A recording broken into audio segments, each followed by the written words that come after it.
Olá, meus amigos, minhas amigas, uma boa tarde para todos.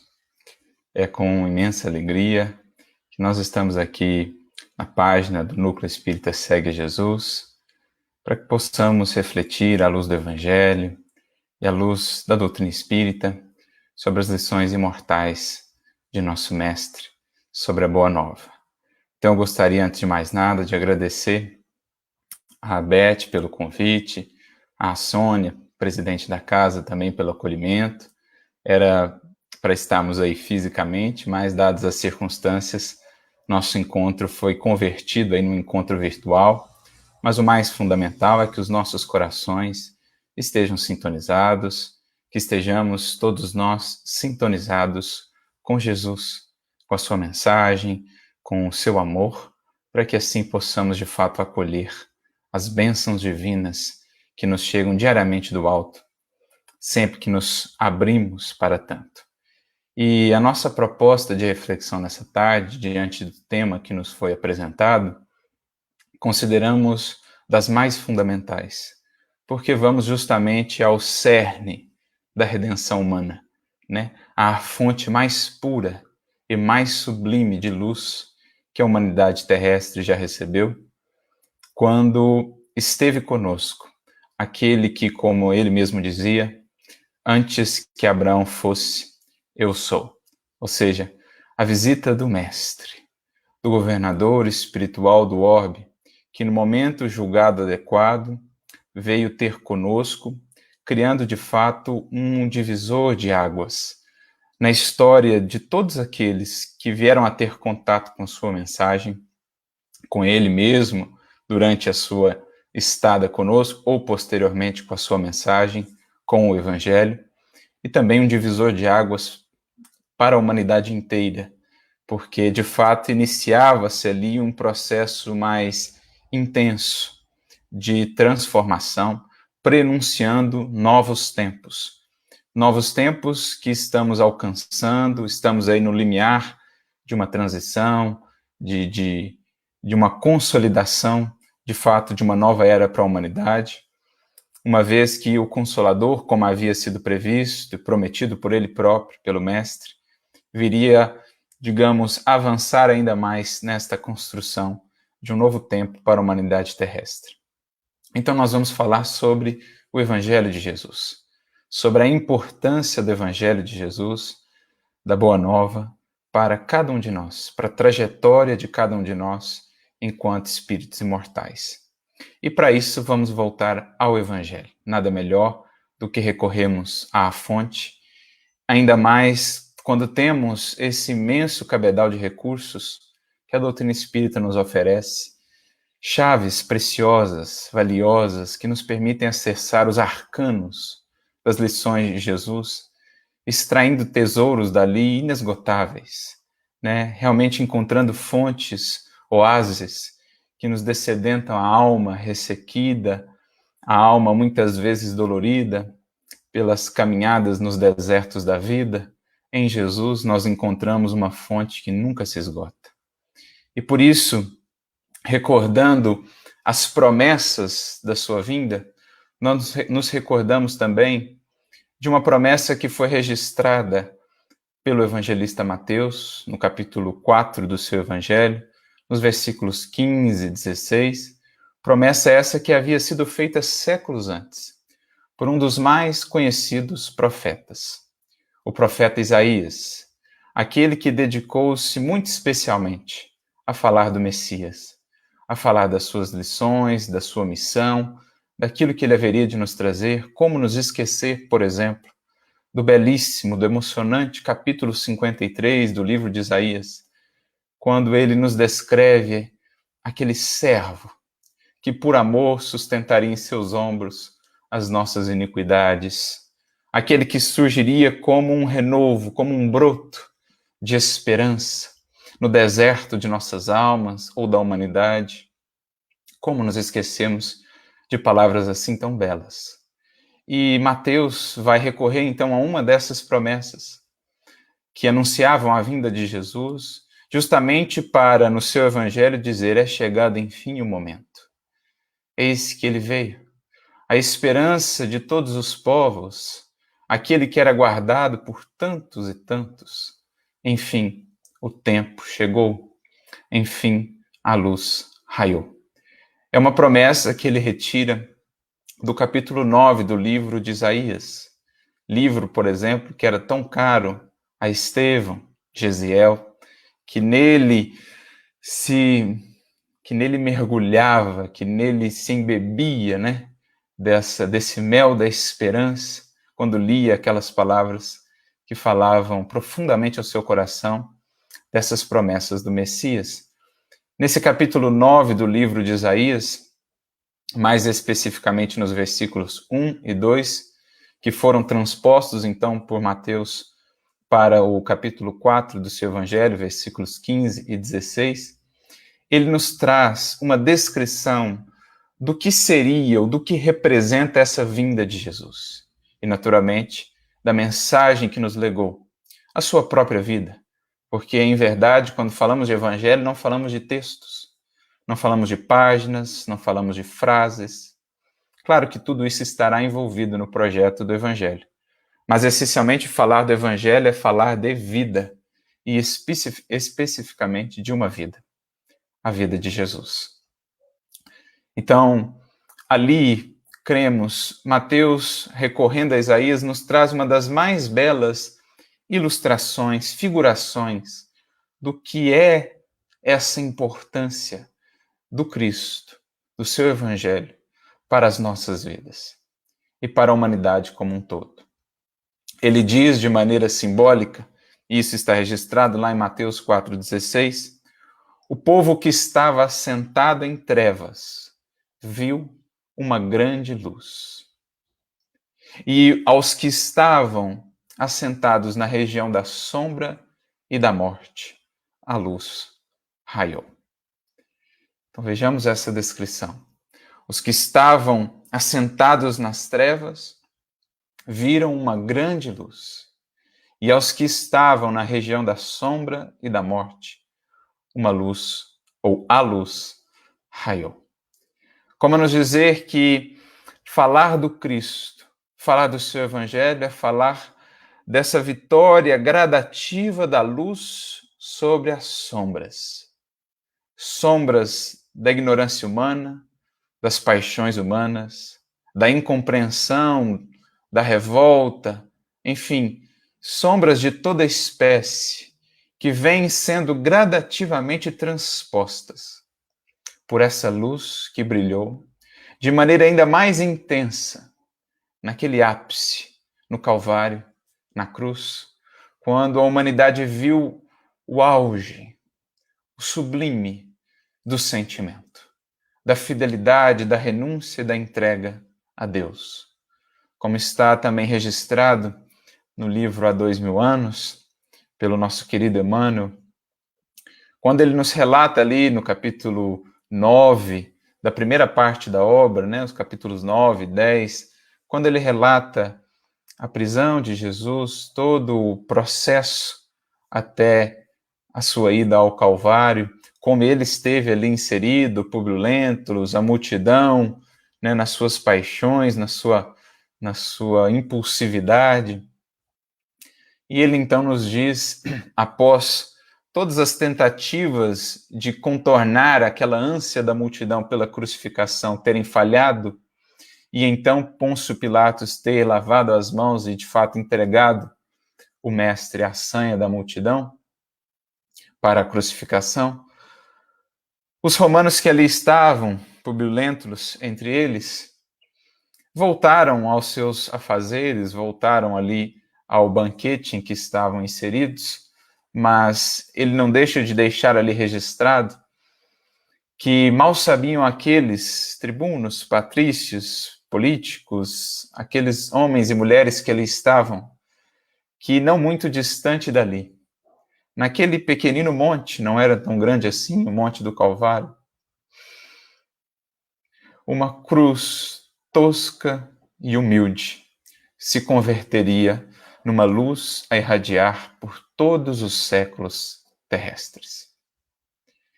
Então é mais ou menos disso que Mateus está aqui nos falando. recorrendo lá a Isaías, que via na vinda do Messias a visita do próprio sol espiritual do orbe terrestre às sombras humanas. A todos nós que estávamos assentados, ou seja, paralisados, estagnados, cristalizados, nas sombras de nossos sentimentos ainda pouco ou quase nada depurados, nossas paixões, nosso orgulho, nossa vaidade, nossa cegueira espiritual. Eis, enfim, que quando uma consciência, quando uma alma se abre ao Evangelho do Cristo, temos ali o encontro entre a sombra e a luz crescente. E a luz triunfante, que vai gradativamente tomando conta do universo interior do ser, embalando seu coração, renovando seus pensamentos, trazendo-lhe de fato novas perspectivas e novos horizontes. Vai aos poucos libertando a criatura da sombra ou da região, como ele diz, da sombra e da morte. Ou seja, vai aos poucos alçando a criatura, de fato, aos planos da vida imortal. Porque com Jesus a vida de fato passa a triunfar e a morte perde cada vez mais o seu império, o seu domínio e o seu temor. Com Jesus, a criatura começa a adentrar nos planos da vida que nunca cessa, nos planos da esperança que nunca morre, da fé que não se abala, da certeza que permanece sempre firme, da caridade que abunda, que ilumina, que irradia, que acalenta e que consola. É mais ou menos isso o que está representado nessa vinda de Jesus à Terra. Para aqueles que o viram naquele momento, mas para todos os séculos posteriores, através da sua mensagem que permaneceu viva, nos registros que nos chegaram, é claro, mas sobretudo no coração dos seus seguidores. Aquele pequenino círculo que começou com 12, foi ampliado depois para 70, 72, depois para 500 e assim sucessivamente. A grande caravana que vem se ampliando século a século, dos corações já congregados em torno do amor, dos corações já alinhados com a sua vontade e gravitando em torno do Senhor da vida.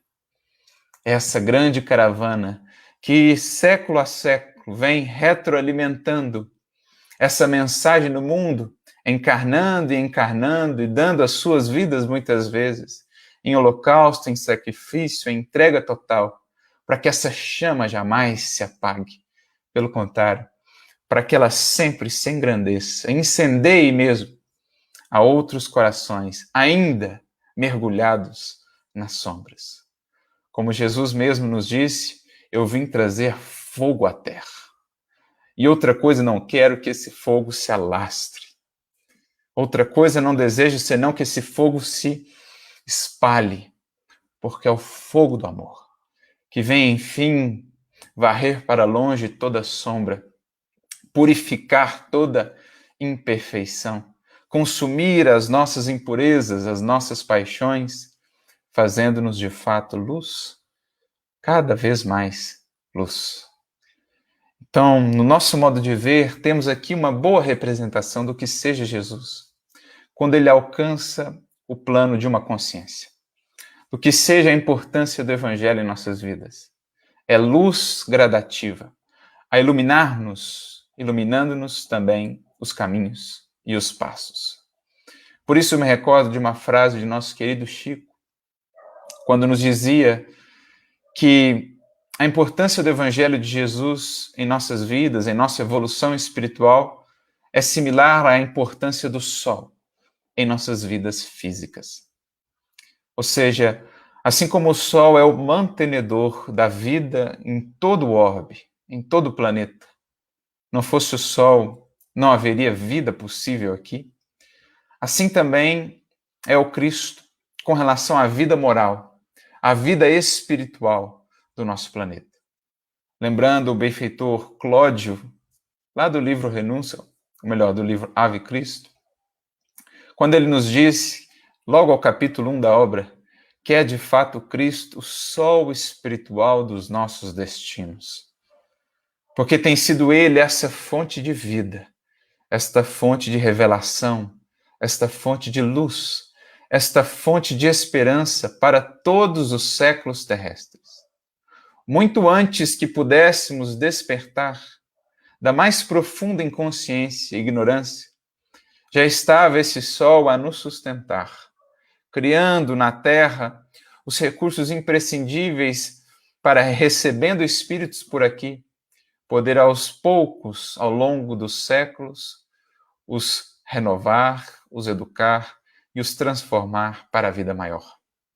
Este que é a luz anterior até mesmo à Terra e que recebeu essa incumbência do Pai e que ao longo dos séculos tem então, juntamente com os seus ministros e imensas legiões de emissários e trabalhadores, tem enviado-nos gradativamente as expressões de luz que já podemos digerir, com as quais já podemos lidar, graduando-nos essas expressões segundo as nossas possibilidades.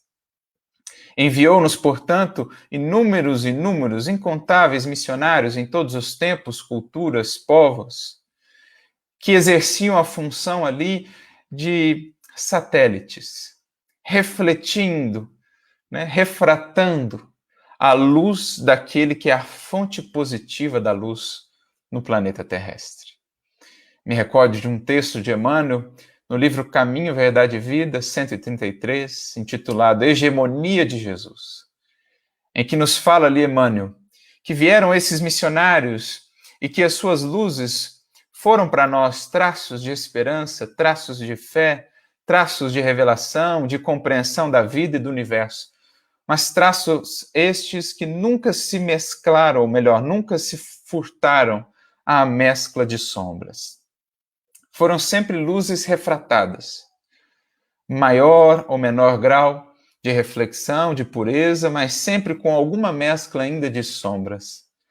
Mas no Cristo nós temos a verdade positiva, o sol que resplandece, que no momento julgado oportuno, vem então ter conosco, abrindo-nos esses horizontes da imortalidade gloriosa.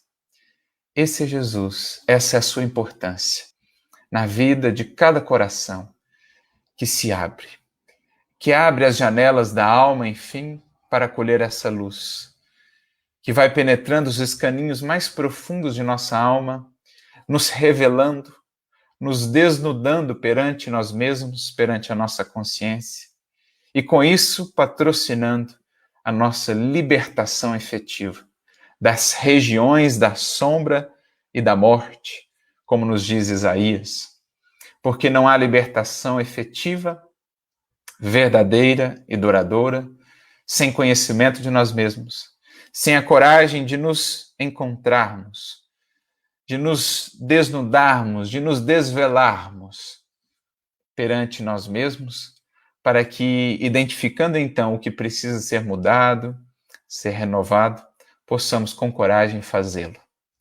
É esse o papel, o grande papel do Evangelho na vida e na consciência de cada um de nós. E para ilustrar isso, recorremos aqui a uma mensagem do próprio benfeitor Emmanuel, que comenta esse versículo que selecionamos como base aí para essa nossa reflexão, mensagem que está no livro Levantar e Seguir. Olha só que sugestivo esse título, lembrando o próprio versículo aos que estavam assentados. O título do livro é Levantar e Seguir. Pois esse é o grande convite do Cristo e do Evangelho na vida de cada criatura.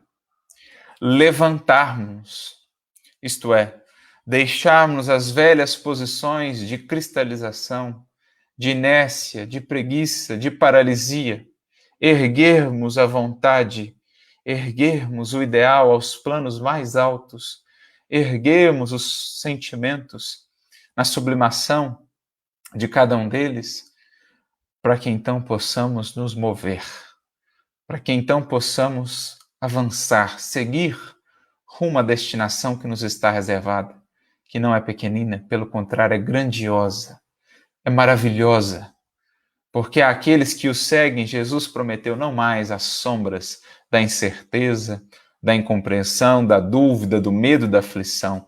Prometeu-nos Jesus a luz imortal, indestrutível da esperança, da fé e da confiança no amor de Deus.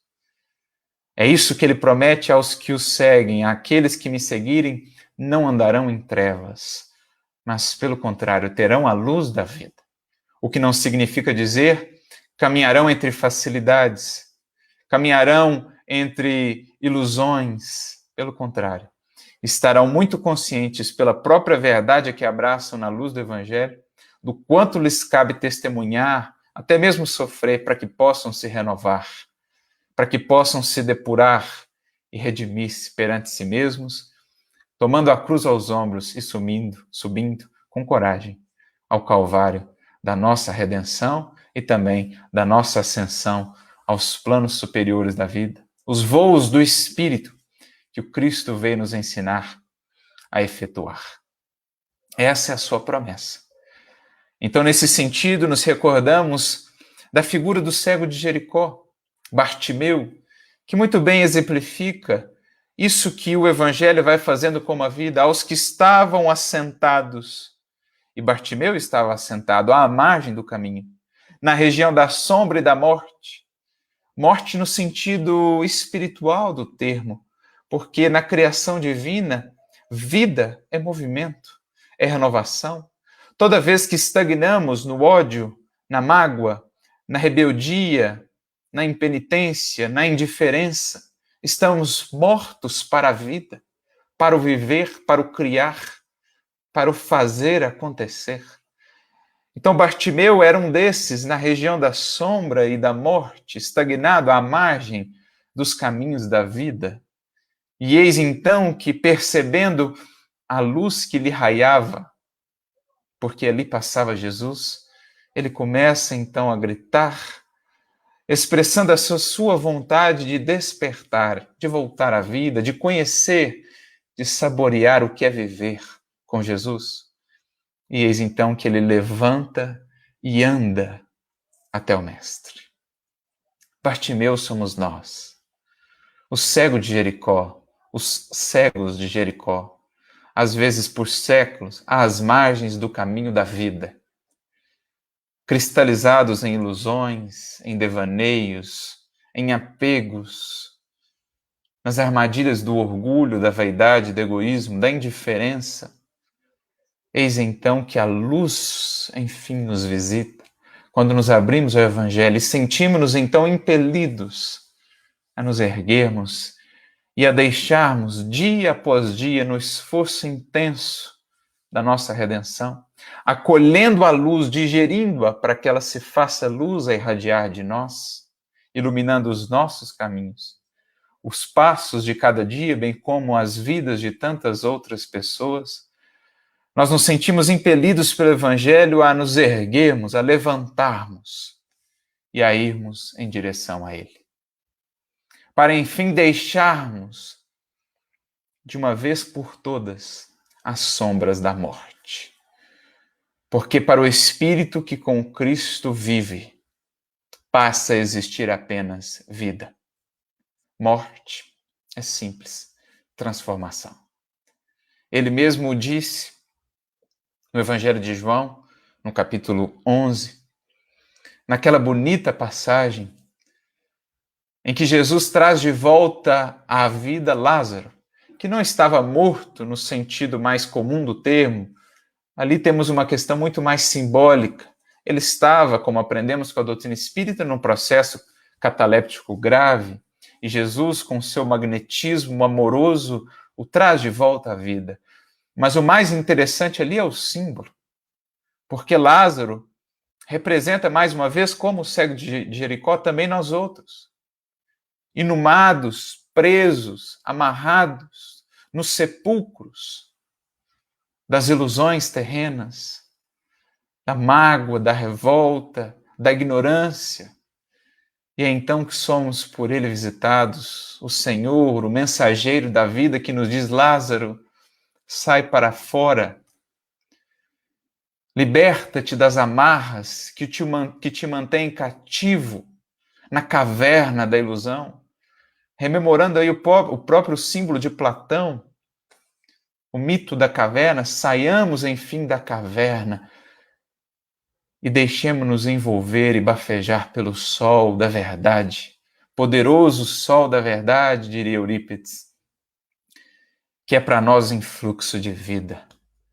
Então Jesus remove, ou ordena que sejam removidas as amarras que prendiam Lázaro ao sepulcro e o projeta então à vida. É a sensação que temos quando recebemos a visita desse sol, de que estamos deixando antigas e escuras cavernas para trás, deixando-nos agora embalar pela luz, pelo calor do sol, que nos fala aí de esperança, de alegria, de bom ânimo e de renovação. E nesse capítulo, em diálogo com uma das irmãs de Lázaro, Jesus então dirá: eu sou a ressurreição e a vida. Quem crê em mim, ainda que morra, viverá. Porque se já abraçamos a mensagem da ressurreição, ou seja, da vida triunfante, que a morte não pode abafar, ainda que morramos, viveremos, porque já estaremos minimamente conscientes da vida imortal. Mas esse é o primeiro passo de Jesus, porque há um segundo, e mais fundamental do que este. O segundo passo de Jesus: quem crê e vive em mim, nunca mais morrerá. Quem crê e vive em Cristo, a morte, para ele não mais existe. Porque agora, aonde quer que esteja na criação, no corpo ou fora dele, na terra ou longe dela, em qualquer orbe do infinito da casa do Pai, ele tem a vida em si mesmo, porque aprendeu com Jesus a encontrar essa fonte que jorra eternamente e que é a fonte que converte tudo que é morte em vida, tudo que é sombra em luz, a fonte inesgotável do amor, do bem e da verdade, a ser descoberta com Jesus em nós mesmos. Vida que sai de nós, vida que radia, que embala, que envolve, que transforma outras vidas, espírito vivificante, diria o apóstolo Paulo. É isso o que Jesus vem nos ensinar a ser. Por isso ele vai aos poucos nos expulsando dessas regiões da sombra e da morte, onde a morte ainda é uma esfinge, onde o medo ainda nos domina, onde a sombra nos impede de ver a vida gloriosa, que radia, que abunda, que triunfa em toda parte, no mais singelo recanto do infinito da criação. A vida gloriosa que Deus espraiou em todo o universo. Isso é o que Jesus vai fazendo conosco. Essa é a importância do Evangelho em nossas vidas. E na mensagem que separávamos, em que Emmanuel comenta justamente o versículo, é a fala de Isaías, compilada ou trazida também por Mateus, no livro Levantar e Seguir, capítulo 4, raiou a luz. Atentemos, o verbo está no passado. A luz já raiou. Isso significa dizer que só vive na sombra aquele que ainda reluta em abrir-se para a luz. Porque é o Evangelho a resposta divina para os anseios das criaturas humanas. Criaturas que tateavam nas sombras da ignorância, da incompreensão, que não conseguiu encontrar nas sombras do medo, da angústia e da aflição um norte, um farol que as pudesse apresentar o caminho. Mas eis a grande mensagem, a boa nova de todos os séculos: a luz já raiou. A luz já nos visitou. Só permanecem sombras os que não a quiserem aceitar. Porque o maior tesouro já foi entregue à humanidade. E todas as respostas já nos foram dadas.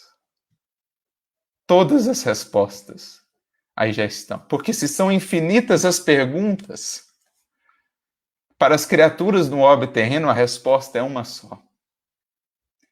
E ela atende pelo nome de Jesus Cristo.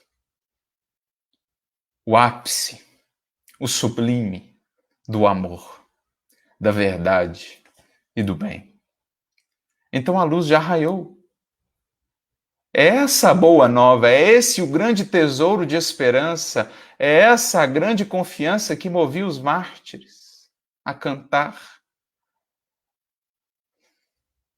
Nos circos da iniquidade humana, porque já sabiam, a verdade há de triunfar, o bem há de vencer, o amor há de iluminar todos os caminhos humanos, porque a luz já raiou, porque a luz já nos visitou.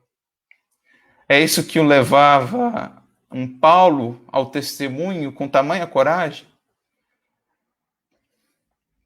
É isso que levava um Simão Pedro a ir com tanta grandeza para o sacrifício, não se considerando digno de ter a mesma morte que o Mestre.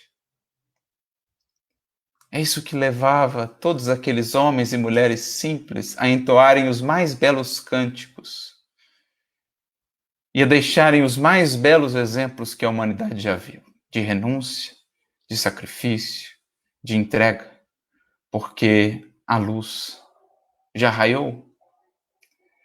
E foi essa a luz que tocou um Estevão, Gesiel, que com tanto anseio, que com tanta expectativa, assim esperava a vinda do Messias. Ele que gostava tanto de Isaías e que se embebia, né? que se nutria daquelas palavras tão belas do profeta. Quando soube, por Simão Pedro, que a luz já havia raiado, os seus olhos brilharam de esperança, o seu coração se pacificou, se encantou, se elevou ao mais alto. Porque quando ele recebe aqueles textos, os registros, os primeiros registros, ainda singelos de Levi, com as lições imortais de Jesus, diz ele a Pedro: encontrei o tesouro da vida. Preciso saturar-me da sua luz. Como uma esponja que precisa saturar-se dessa água viva. Precisava ele saturar-se daquela luz que visitava as sombras humanas. O que mais tarde o levaria a dizer, no seu discurso tão belo, que emocionou até mesmo a dureza de coração de Saulo, preso ainda nas sombras do seu orgulho, da sua vaidade, de coração ainda ressequido. Discurso tão belo que chegou a emocionar ali aquele que viria a ser o verdugo da mensagem cristã no início. Estevão diria que Jesus era a resposta divina às angústias e às aflições humanas, que se o primeiro testamento, se o Antigo Testamento era o símbolo do ser humano, da criatura humana, batendo às portas da casa de Deus, clamando o auxílio divino, o Evangelho era a resposta divina para todos os séculos da terra. Jesus era a recompensa. Jesus era o prêmio dado a todos os que com paciência, com perseverança souberam esperar. Como Simeão, por exemplo, diante de Jesus menino, diante de Jesus bebê, vendo não apenas com os olhos físicos, mas com os olhos que os olhos físicos não sabem perceber, né? Vendo que os olhos físicos não podem ver, Diz ele então: despede em paz, Senhor, o teu servo, porque os meus olhos já viram, já contemplaram a salvação. Aquele ancião que por sua vida inteira havia esperado, ali contemplava a resposta tão aguardada. Esse é o símbolo do Evangelho. É Deus falando com a humanidade, o que levou Kardec a dizer: o Cristo era o próprio médium de Deus. Então a luz já raiou. A luz já raiou. E nessa mensagem, Emmanuel nos diz: essa imagem fornece uma ideia geral da interpenetração de planos em todos os centros da vida humana, ou seja, de como essa lei de solidariedade é fundamental para entendermos a dinâmica da própria evolução. Todos os planos que se conectam justamente por essa lei, a lei de solidariedade, lei essa que alcançou o seu ápice na Terra quando Cristo, no mais belo gesto de solidariedade, de renúncia, de entrega, de caridade, veio ele em pessoa estar conosco, né? Descendo aos nossos planos de sombra, trazendo para mais próximo da terra os seus planos de inacessível, de indescritível luz. E como nos diz Humberto de Campos, isso foi tão significativo, isso está no capítulo 1 do livro Boa Nova, que até mesmo o belicoso Império Romano, sempre muito acostumado com guerras e com lutas constantes, até mesmo o Império Romano encontrou alguns anos de paz pela simples aproximação das esferas do Cristo, das esferas terrenas. Capítulo 1 do livro Boa Nova. Foi ali o período de Augusto, de um florescimento das artes, da Pax Romana, um período de relativa paz no Império, de desenvolvimento aí do direito, dos pensadores, dos artistas, pela simples aproximação desse plano divino dos planos sombrios ainda da humanidade terrestre. A interpenetração que encarnou ali essa luz na figura que conhecemos por Jesus. Na superfície do mundo, desenvolvem-se os que se encontram na sombria noite da ignorância e esforçam-se os espíritos caídos nos resvaladouros do crime, mortos pelos erros cometidos, ou seja, na paralisia da culpa, da mágoa, da revolta, da impenitência, mortos, parados, estagnados, aspirando o dia da sublime redenção. Então, não só aqui entre o plano dos encarnados, mas nos planos mais próximos da esfera terrestre aqui, do planeta, quantos e quantos espíritos não estão nessa condição de sombra, nas regiões da sombra e da morte. Mas eis então que Jesus segue, não só na sua presença naquele momento, mas séculos afora, através das inúmeras legiões que em seu nome segue, difundindo essa luz, aos poucos, retirando um a um desses corações, dessas regiões sombrias, para a luz da vida. Quando nós lemos, por exemplo, um livro Ação e Reação, um livro Libertação, nós entendemos melhor o que são essas regiões e o que é esse trabalho incansável do Cordeiro, através das suas legiões sempre ativas, levando a luz aos poucos, essa luz que já raiou, a luz do Evangelho, aos cativos ainda, no plano das sombras, no plano do medo, da incompreensão, da desesperança e do desalento. Para encarnados ou desencarnados, é Jesus esse alento, esse sopro de renovação. E ele segue dizendo: semelhante paisagem, todavia, não abrange tão somente os círculos das criaturas que se revestem de envoltório material, porque é extensiva a grande quantidade de seres terrestres que militam nos labores do orbe sem indumentária dos homens encarnados. Então, até mesmo nessas esferas mais próximas à Terra, até no plano daqueles que já estão ali laborando de algum modo, Segue ainda essa luz interpenetrando e aos poucos despertando consciências para níveis cada vez mais profundos, maiores de consciência, de vida, de beleza. O Mestre, pois, é o orientador supremo, ou seja, o sol de primeira grandeza, o sol espiritual de todos os destinos terrestres. Então, é o orientador supremo de todas as almas que permanecem ou transitam no mundo terreno. Sua luz imortal é o tesouro imperecível das criaturas. Como dizíamos, lá no caso de Gesiel, de Estevão, encontrei o tesouro da vida. Como mais tarde Paulo, como mais tarde tantos outros que por meio deles viriam a encontrá-lo, esse tesouro da vida.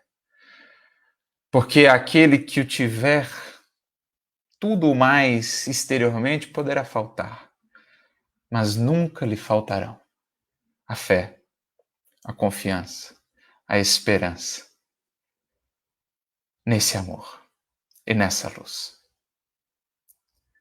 Os que aprendem ou resgatam, os que se curam ou que espiam, encontram em seu coração a claridade dos caminhos eternos. Em seu coração. O Evangelho é o coração de Jesus, que foi trazido ao mundo e deixado como farol inapagável para todos os séculos do porvir, amparando a todos que caminham entre sombras, para que possam encontrar o rumo da luz, da redenção, da esperança, do futuro e da renovação. A multidão que estaciona nas trevas da ignorância, as fileiras numerosas dos que foram detidos na região da morte pelo próprio erro devem compreender. Essa luz que está brilhando aos seus olhos desde 20 séculos. Antes do Evangelho, podia haver grande sombra. Ou seja, antes, embora tivéssemos um traço de luz aqui ou acolá, através dos primeiros reveladores, dos primeiros mensageiros, muitos poderiam ainda se encontrar entre sombras e sem rumo.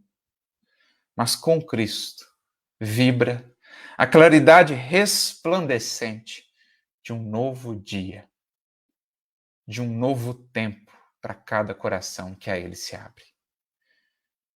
Que saibamos compreender essa missão ou a missão dessa luz, pois sabemos que toda manhã é um novo apelo ao esforço da vida. Então, depois desse marco, eis que se inaugura um novo dia para cada criatura e para cada coração. Nas palavras do próprio apóstolo Paulo, que passou ele mesmo por esse processo, tateando entre as sombras da sua incompreensão, cego que estava, tendo retiradas as escamas dos seus olhos, tendo podido contemplar a grande luz, pôde ele então dizer, embora já tivesse acessado muitas das luzes anteriores da primeira revelação, ainda encontrava-se na sombra da escuridão das suas paixões, e então pôde ele registrar na sua carta aos Efésios, no capítulo 5, versículo 8, quando nos diz, outrora erais treva no Senhor. Ou melhor, outrora erais treva, mas agora sois luz no Senhor. Andai como filhos da luz. Outrora, talvez o rumo nos faltasse, mas agora, com Jesus, a todo aquele que sinceramente o busca, não falta mais rumo, não falta mais norte, não falta mais base, não falta mais fé, não falta esperança, não falta amor, não falta misericórdia, não falta combustível, não falta luz para a jornada. Essa é a luz que já raiou. Por que então resistir? Por que cerrar a nossa alma a esse banho solar que visa nos despertar e nos apresentar um novo entendimento do que é a vida, do que é viver? Que possamos, enfim, ceder a esse anseio milenar de nossa alma, que outra coisa não quer senão beber dessa luz e subir, deixar as amarras que nos prendem, as ilusões do mundo, deixar cair, enfim, as escamas que nos enceguecem, deixar a margem dos caminhos e entrar, enfim, no caminho em busca da verdade e alcançando a vida. Isso é o Evangelho. Por que insistir na mágoa? Por que insistir no ódio? Por que insistir na ignorância? Se Jesus nos aponta para a liberdade. Se Jesus já raiou em nossos dias, por que insistir na sombra das noites? Por que permanecemos ainda assentados se o Mestre nos diz: vinde a mim? Levantemo-nos, pois, ergamo-nos. Por que insistir na incerteza, se já está aí para nós mais do que consolidada a certeza, ainda mais quando já veio a segunda luz, o Consolador, abrindo-nos ainda horizontes mais vastos e trazendo-nos esse sol em ainda maior grandeza? Por que insistir na incerteza, se Jesus nos conclama: vinde a mim? Esse é o Evangelho. Essa é a mensagem do Cristo. E por isso me recordo da própria palavra de Estevão, Gesiel, esse que foi, sem sombra de dúvidas, uma das mais luminosas estrelas que Jesus enviou ao mundo, aquele que soube ser um cristão antes do Cristo, porque certamente já o conhecia e soube refletir a sua luz em momentos sombrios, tirando das sombras a muitos outros corações.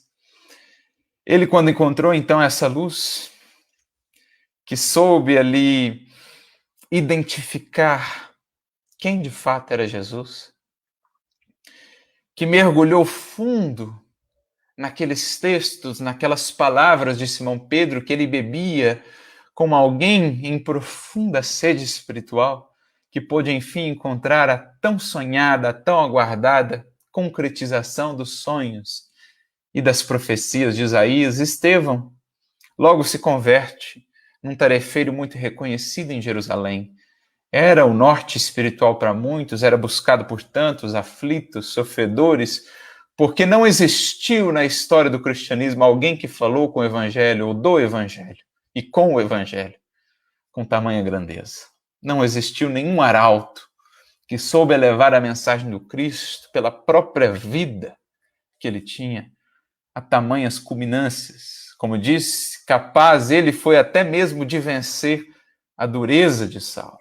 Naquele primeiro momento, Saulo tentou e tentou relutar por muito tempo, mas chegou o momento em que ele cedeu à eloquência, à força viva daquelas palavras que romperam todas as suas muralhas e as suas fortalezas.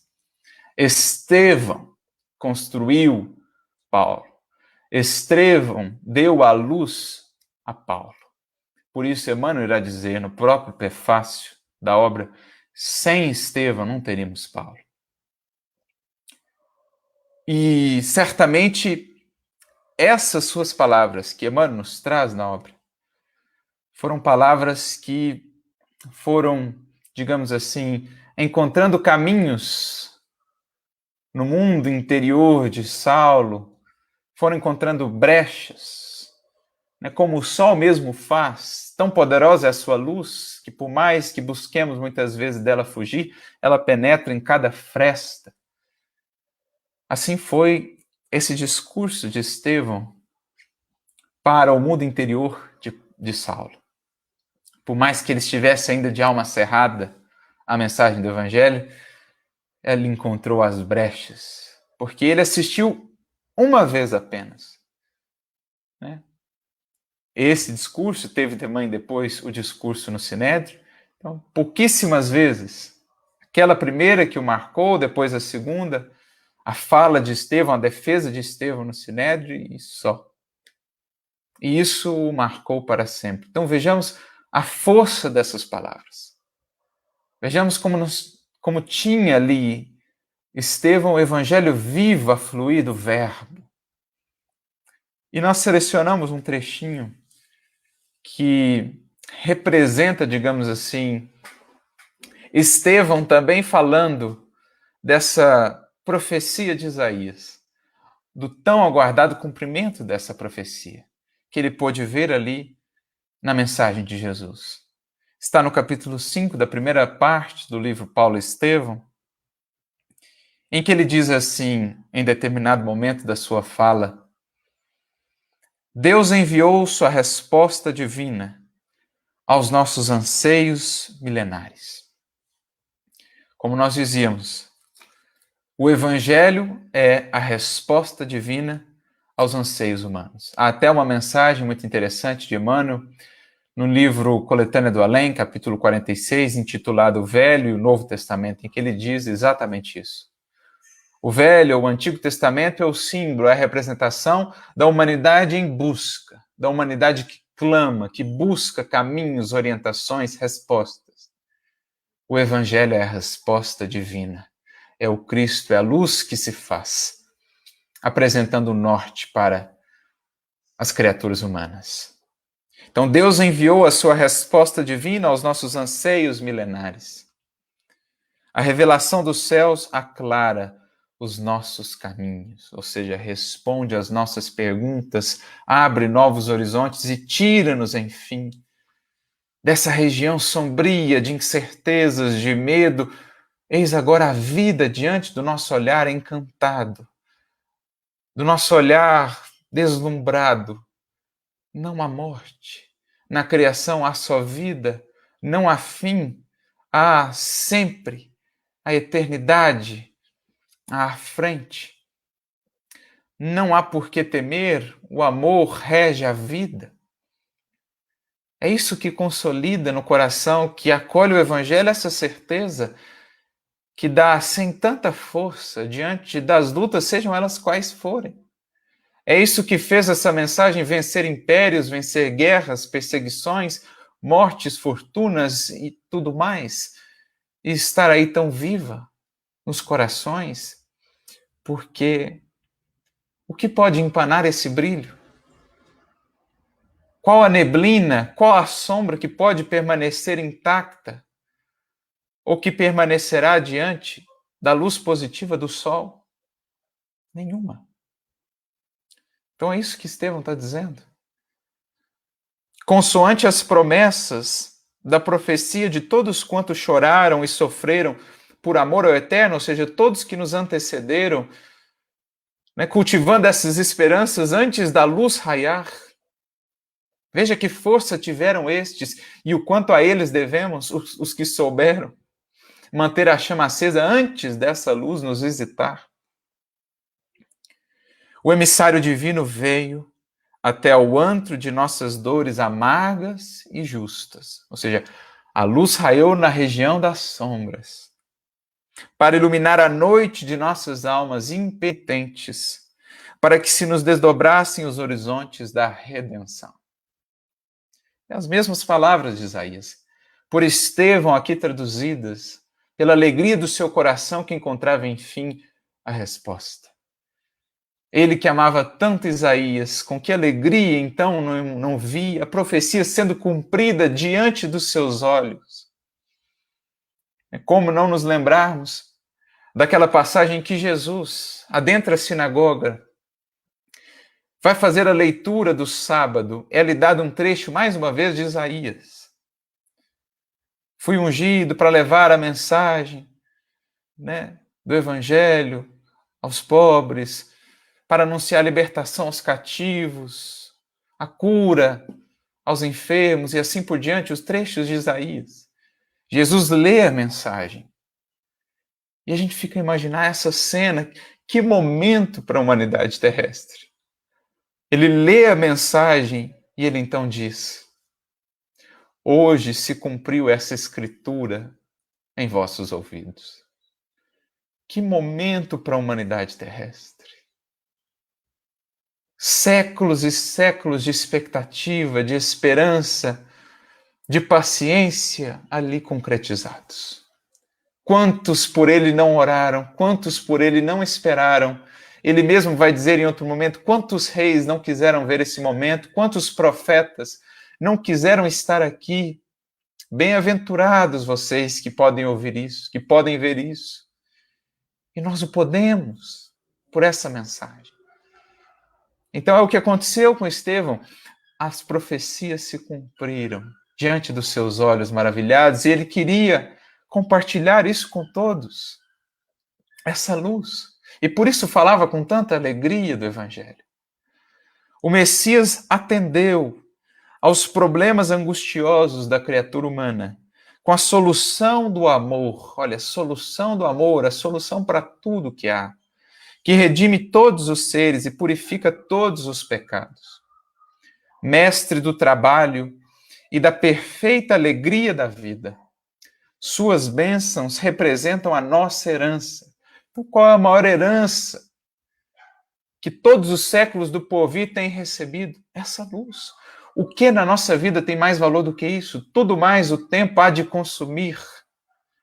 Mas essa é a herança divina que nenhum valor, nem toda a fortuna do mundo seria capaz de pagar ou de arranhar. Esse é o tesouro que nos chega, acessível, explicado agora pela doutrina espírita, abrindo-nos, descerrando-nos os horizontes da vida. Moisés foi a porta, o Cristo é a chave. Com a coroa do martírio adquiriu para nós outros a láurea imortal da salvação. Éramos cativos do erro, mas seu sangue nos libertou. Ou seja, o seu exemplo, a sua doação, a sua vida nos libertou. Na vida e na morte, nas alegrias de Caná, como nas angústias do Calvário, pelo que fez e por tudo que deixou de fazer. Então, não só pelo que ele fez, nós encontramos os caminhos da libertação, mas também pelo que ele deixou de fazer. No Evangelho, não estudamos apenas o que fazer, mas também o que não fazer. É importante isso, porque senão o Evangelho fica incompleto. Aprendemos com Jesus, sim, o que fazer, mas também muitas coisas que não fazer. Muitos caminhos que não percorrer, porque não necessários à redenção, uma vez que já temos a luz. Atalhos que nos conduzem a abismos, portas falsas das ilusões do mundo que não precisamos adentrar para podermos aprender e seguir adiante. Caso contrário, de que teria valido ele ter estado conosco, se vinha nos ensinar justamente como evitar os caminhos tortuosos, as sendas ásperas da impiedade e da ilusão, por que permanecer seguindo por estes, se já temos o caminho reto que nos foi apresentado e luminoso? Essa é a ideia, né? Então, pelo que fez e por tudo que deixou de fazer em sua gloriosa passagem pela terra, ele é o Filho de Deus iluminando o caminho. O sol, né, que resplandece. E mais adiante, ainda nesse discurso, nessa fala de Estevão, ele diz: seus discípulos amados virão de todos os quadrantes, ou seja, de todos os recantos, porque a sua mensagem, em essência, é universal. Não está presa a rótulos, a denominações, a nomes, a títulos. A mensagem do amor, a mensagem da indulgência, a mensagem do perdão, da misericórdia, da paciência, da caridade é em si mesmo universal. E são discípulos dele todos os que a esses valores se aliam, a todos aqueles que esses valores buscam. Fora de suas luzes, haverá sempre tempestade para o viajor vacilante da terra, que sem o Cristo cairá vencido nas batalhas infrutuosas e destruidoras das melhores energias do coração. Então, fora dele, tempestade. Com ele, calmaria por dentro, ainda que a tempestade ruja por fora. Somente o seu evangelho confere paz e liberdade. É o tesouro do mundo. Em sua glória sublime, os justos encontrarão a coroa de triunfo, os infortunados o consolo, os pecadores a senda redentora, dos resgates misericordiosos. Eis então, meus amigos, a luz que já raiou. Atendamos, enfim, ao seu convite imortal e sigamos com ele, rumo afora, vida afora, acolhendo essa luz e fazendo-a cada vez mais viva em nosso coração, em nossos caminhos. Por que permanecer nas sombras se a luz, a bendita luz da vida, já raiou? Esse é o Evangelho de Jesus em nossas vidas. O sol que resplandece, o sol que ilumina e que abre horizontes vastos de redenção e de crescimento. Acolhamos essa luz, façamos-a mais intensa em nós e não nos faltará jamais fé, esperança e fortaleza para a caminhada, porque Jesus segue à frente, Jesus segue conosco, Jesus é a luz que nunca há de se apagar. Muita luz, muita paz para todos. Sigamos sempre com Ele. Vida afora, eternidade afora.